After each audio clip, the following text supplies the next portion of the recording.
Welcome to my YouTube channel. SSLC biology പരീക്ഷയിൽ ചോദിക്കാൻ സാധ്യതയുള്ള മറ്റൊരു ചോദ്യവുമായിട്ടാണ് വന്നിരിക്കുന്നത്. നോക്കാം. ക്യാൻസറിനെ പറ്റി 2 മാർക്കിനും മറ്റും നമുക്ക് ഒരു ചോദ്യം എക്സ്പെക്റ്റ് ചെയ്യാവുന്നതാണ്. അപ്പോൾ എന്താണ് ക്യാൻസർ എന്ന് നോക്കാം. പകരാത്തൊരു രോഗമാണ് ക്യാൻസർ.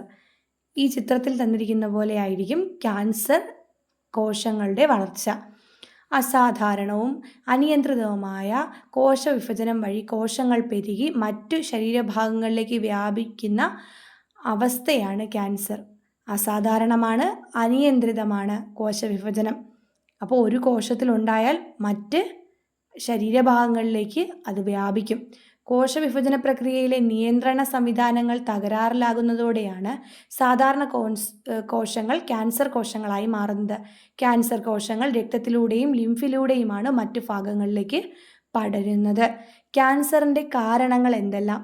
ജനിതക മാറ്റങ്ങൾ, പാരിസ്ഥിതിക ഘടകങ്ങൾ, വൈറസ് ബാധ, ജീവിതശൈലി രോഗങ്ങൾ.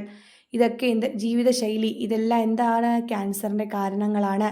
എന്തൊക്കെ മാർഗങ്ങളിലൂടെ ക്യാൻസർ ചികിത്സിക്കാൻ സാധിക്കും? ശസ്ത്രക്രിയ, കീമോതെറാപ്പി, വികിരണ ചികിത്സ, immunotherapy, targeted therapy, hormone therapy തുടങ്ങിയവയാണ് ചികിത്സാ മാർഗങ്ങൾ. Okay, thank you.